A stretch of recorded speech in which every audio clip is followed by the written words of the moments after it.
Speaking out against my abuser ruined my life, and I'd like to talk to you about it.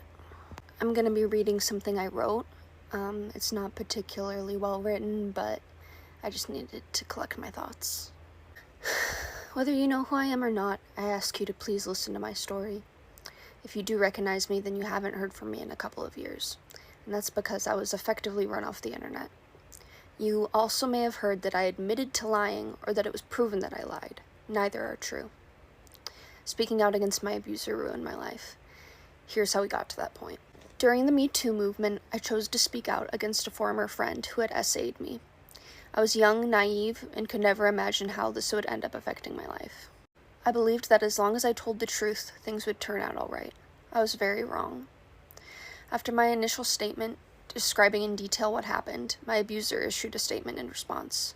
She used the sentence, "She never said no to what we chose to do together." While I did say no, in many different ways, this sentence was actually quite validating for me to hear. She clearly didn't understand how consent works, and she admitted that something took place between us. I wish it ended there. I made the mistake of doing an interview with Daily Mail. While being interviewed, they asked for more specific details, like when the incident took place. It'd been around 2 years prior, so I didn't remember the exact date. What I did remember was a picture I took the next day. I went back in my camera roll, found the picture, and told them the day of the incident was the day before. Unfortunately, I was wrong. The picture in my camera roll appeared multiple times. I can't explain why. When the interview came out, her fans went back in her posts to that date to find that we were in different states. If you've never heard my story before, you might at this point wonder, why would that matter? She admitted something between you took place in her statement. I agree, and this is just one of the parts that drives me crazy. After this discovery, she released a second statement, in which she thanks her fans for researching the timeline and analyzing past Instagram posts which reveal my false statements. Unfortunately, this was enough for 99% of her fans to take what she said as truth and deem me a liar. The complete contradiction of her statements meant nothing. The events after this are so much and so overwhelming, it's hard for me to recount. She ended up releasing essentially a diss track about me, with lyrics perpetuating the idea that I lied about all of this for fame. I was a small musician at the time, and after speaking out, gained tens of thousands of followers. While there were some supporters, the majority of the followers were people who actively hated me. I suddenly had thousands of hate accounts dedicated to me, thousands of dislikes and negative comments on all of my music, and completely ridiculous fabricated stories of me being posted online.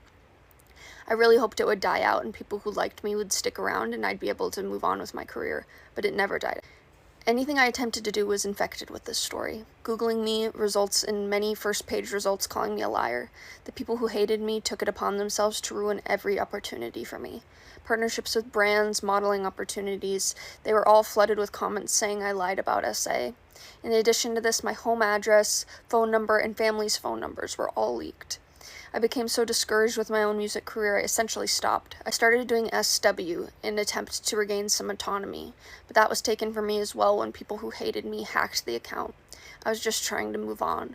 My adult content was being spread and mocked by the people who hated me. Every single one of my social media accounts was hacked, including my email. The only thing they didn't get into was my bank account. I was given the classic fuck the haters advice, but until you're bombarded with the amount that I had to endure, you really can't imagine how it would affect you. It was just so much louder than any amount of support I was receiving. As you can imagine, my mental health was and is majorly affected by this situation. And while I wish I was the type of person with the confidence to say fuck the haters and stick it out, I'm just not. I'm sensitive and not self-confident and never have been. And this made it so much worse. It got to the point where I could no longer put up with the abuse. Holding on to this public image was no longer worth the pain, and I deactivated all of my public accounts. In doing this, I also saw this as completely giving up on being a musician. I couldn't put myself through the public scrutiny anymore. So that's where I've been the past couple of years, in private. It was a huge relief to no longer be bombarded with the amount of hate I was receiving every day, but now I'm stuck with the after effects. I imagine every day the life that I could have lived if this all hadn't happened. Would I be the musician I always wanted to be? It's kept me in a complete freeze state. I won't go into too much detail about how much I've been suffering the past couple of years. Frankly, it's embarrassing. I wish I could move on. But I've never wanted things to be over more than I have now. I've been in partial hospitalization programs and attempted to regain any semblance of confidence and hope for my life, but I can't shake that this is the wrong timeline for me. I didn't do anything wrong. I spoke the truth. If you're familiar with my story, you may have also heard that I admitted to lying, and I can assure you that never happened. There were photoshopped images spread around of a confession that never happened because I have nothing to confess. I never lied. You may have also heard that I accused other celebrities of this, which I can promise you never happened either. There's so many other terrible things that people have made up about me that I'm not going to dissect and defend right now. But I was successfully gaslit into thinking I was a bad person who deserved this. I am so scared to speak out about this again. There's a high possibility that I won't receive any support from this, and people who hate me will target me again, and I go back into hiding. I ask that if you are someone who is under the impression that I lied about this, to please hear me out.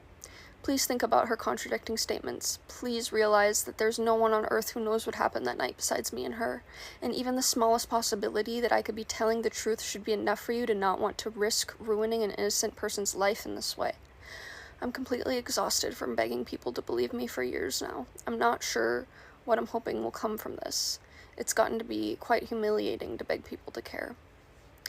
But if you haven't heard my story before, thank you for hearing me, and I could really use your help in rewriting the false narrative of who I am and what happened to me.